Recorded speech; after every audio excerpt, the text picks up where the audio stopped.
This program sponsored by Marwadi University, Rajkot, Gujarat. Join Global Campus for a 360-degree education.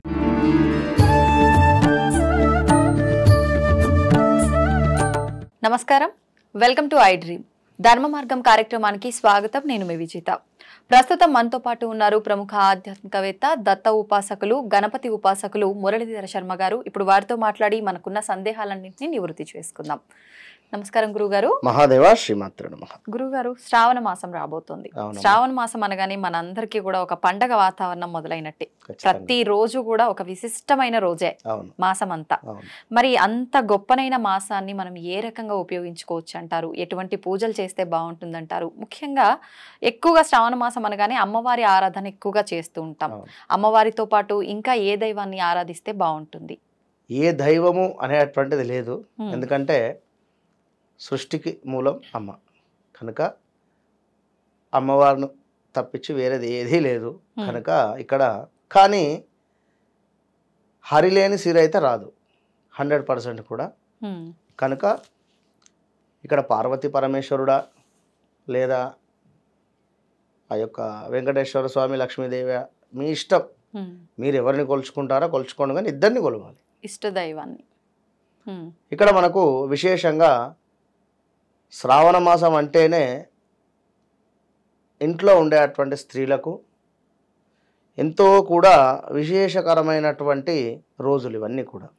ఇంకా భర్తలకు కొంత ఇబ్బందికరంగా ఉంటుంది. ఎందుకు అంటే వీరి పూజా విధానాలకు కానీ, వీరి పూజలకు కానీ, లేదా వారి టైం టేబుల్ మ్యాచ్ కాకనో, వారి ఆఫీస్కి వెళ్ళేటువంటి పరిస్థితులలో వీరు టెంపుల్లోకి ఉండడమో, లేదా టెంపుల్లో విడిచిపెట్టి వెళ్ళడం కానీ, ఇలా మేము ఎందుకంటే చూస్తూ ఉంటాం కదా టెంపుల్లో. కనుక పర్వాలేదు. మొత్తం మీద ఏమిటి అంటే మనకు సోమవారాలు, మంగళవారాలు, శుక్రవారాలు కూడా విశేషం. ప్రతిరోజు విశేషమే. అయితే ఇక్కడ సోమవారాలు అన్న ఈశ్వరునికి, మంగళవారాలు అన్నా కూడా మనకు అమ్మవారికి, శుక్రవారాలు అన్న అమ్మవారికి ఎక్కువగా విశేషం. కనుక ఇక్కడ ముఖ్యంగా మీరు ఎవరైతే కర్మ సమృద్ధి ఎంచుకోవాలి అనుకుంటున్నారో, అంటే క్రియేట్ గుడ్ కర్మ, ఒకటే మాట నేను చెప్తున్నా. ఈ యొక్క శ్రావణ మాసంలో మంచి కర్మను మీరు తయారు చేసుకోండి.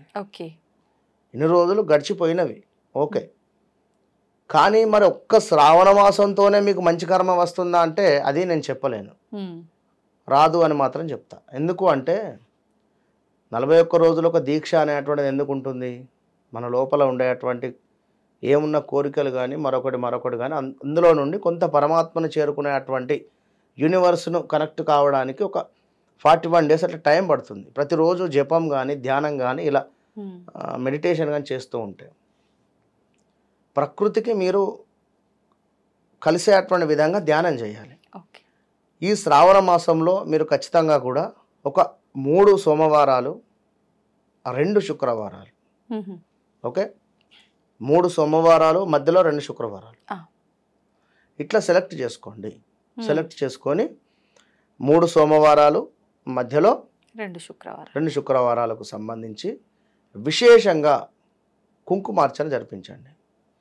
అసలు ఎంతటి పరిస్థితి ఉంటుందంటే, ఏదైనా ఒక సంకల్పం, కూతురి వివాహమా, లేదా సంతానమా, లేదా ఉద్యోగ ప్రయత్నమా, లేదా ఒక గృహ నిర్మాణమా, ఖచ్చితంగా ఇంటికి సంబంధించింది మీరు చేసినట్టయితే వితిన్ 3 monthsలో తప్పకుండా దానికి బీజం పడేటువంటి పరిస్థితి ఉంది. కనుక ఈ శ్రావణ మాసం అంటేనే పరమ పవిత్రమైనటువంటి మాసంగా మనకు శాస్త్రం చెప్పడం జరుగుతున్నది. కనుక పార్వతీ పరమేశ్వరులకు ఎంతో కూడా ప్రీతి. ప్రతిరోజు కూడా ఈశ్వరునికి ఖచ్చితంగా కూడా భస్మముతో కలిపినటువంటి నీరు, అదేవిధంగా గరిక అనేటువంటిది మనకు గణపతికి ఎంతో ప్రీతి. కనుక ఈ యొక్క గరికను ఆ యొక్క నీటిలో నానబెట్టి ఒకరోజు ముందు సాయంకాలమే రాగి చెంబులో సాయంకాలము నీరు పోసి అందులో కొంత గరక వేసి భస్మాన్ని వేసి మూత పెట్టేసి ఉదయం చక్కగా కూడా స్నానాది కార్యక్రమాలు చేసుకొని ఇంట్లో పూజ అయిపోయిన తర్వాత ఈ చెంబును తీసుకొని దేవాలయానికి వెళ్ళి ఈశ్వరుని మీద అభిషేకం చేయండి. మీకు హెల్త్ ఇష్యూస్ వస్తూ ఉన్నవి, త్రయంబకం యజామహే సుగంధిం పుష్టివర్ధనం ఉర్వారకమివ బంధనాత్ మృత్యోర్మోక్షేయమామృతాత్, లేదు మరొక కోరిక ఉంది. నమస్తే అస్తు భగవన్ విశ్వేశ్వరాయ మహాదేవాయ త్రయంబకాయ త్రిపురాంతకాయ త్రికాగ్నికాలాయ కాలాగ్నిరుద్రాయ నీలకంఠాయ మృత్యుంజయాయ సర్వేశ్వరాయ సదాశివాయ శ్రీమన్మహాదేవాయ నమః.